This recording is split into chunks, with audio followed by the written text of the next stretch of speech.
औज़ुबिल्लाहिमिनश्शैतानिर्रजीम बिस्मिल्लाहिर्रहमानिर्रहीम। जैसे कि आप लोग को मालूम है कि बड़ा ईद आ रहा है, तो ईद में जो है ना कौन से जानवर पर कुर्बानी हो सकते हैं, कौन से जानवर पर कुर्बानी नहीं हो सकते, और जानवर की कितनी उम्र होना चाहिए, कितनी साल का होना चाहिए। तो इसमें मैं आप लोग को सिर्फ बताना चाहता हूँ कि जिस जानवर पर कुर्बानी हो सकते हैं, तो इसमें जो है ना ऊँट है, ऊँटनी, बैल, गाय, भैंस, बकरी, बकरा, बैल, दुम्बा, तो इस पर जो है ना कुर्बानी हो सकती है। फिर इसमें जो है ना कितने साल होना चाहिए, तो उनका जो है ना 5 साल है। 5 साल अगर इसका मुकम्मल हो चुका है तो इस पर जो है ना कुर्बानी हो सकते हैं। फिर इसका बैल, गाय, भैंस, तो इसका जो है ना गाय, तो इसका जो है ना 2 साल है। अगर इसका 2 साल का ये मुकम्मल हो चुका है तो इस पर भी जो है ना कुर्बानी हो सकते हैं। फिर बकरा और दुम्बा, तो इसका जो है ना बैल, तो इसका जो है पूरा 1 साल है। अगर 1 साल का ये मुकम्मल हो चुका है, 1 साल इसका मुकम्मल हो चुका है, तो इस पर भी जो है ना कुर्बानी हो सकता है।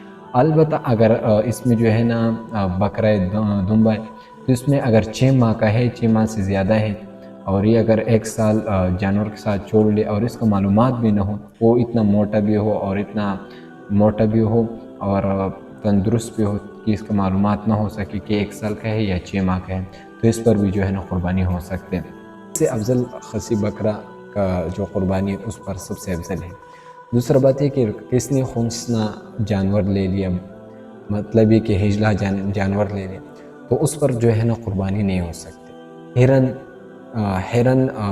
हिरन और नील गाय, इस पर भी जो है ना कुर्बानी नहीं हो सकते, हिरन और नील गाय पर। फिर इधर ये बात है, अगर किसने जानवर ले लिया और वो घूम गया, दोबारा उसने दूसरा ले लिया और इत्तेफाक से फिर वो दोनों जो है ना उसके पास मौजूद है, और वो बंदा जो है ना साहिब निसाब हो, तो उन दोनों में से किसी एक जानवर की कुर्बानी करे। और अगर साहिब निसाब न हो तो इन दोनों को जो है ना कुर्बानी लाजिम है कि उन दोनों ये करें। फिर किसने जानवर ले लिया और वो ज़बह कर दिया, बाद में उसके पेट के अंदर बच्चा था, तो उस बच्चे को भी जो है ना ज़बह करना पड़ेगा, लाजिम है कि उस बच्चे को भी ज़बह कर दें। फिर इधर ये बात है कि गरीब ने जानवर ले लिया, गरीब आदमी ने, और वो जो है ना सही सालिम ले लिया और बाद में वो ख़राब हो गई, जिसकी वजह से कुर्बानी ना हो सके, उस पर नहीं हो सकते, तो गरीब के लिए जो है ना दुरुस्त है और जायज़ है कि उसको भी जो है ना वो कुर्बानी कर ले, तो गरीब के लिए जायज़ है कि वो कर सकते हैं।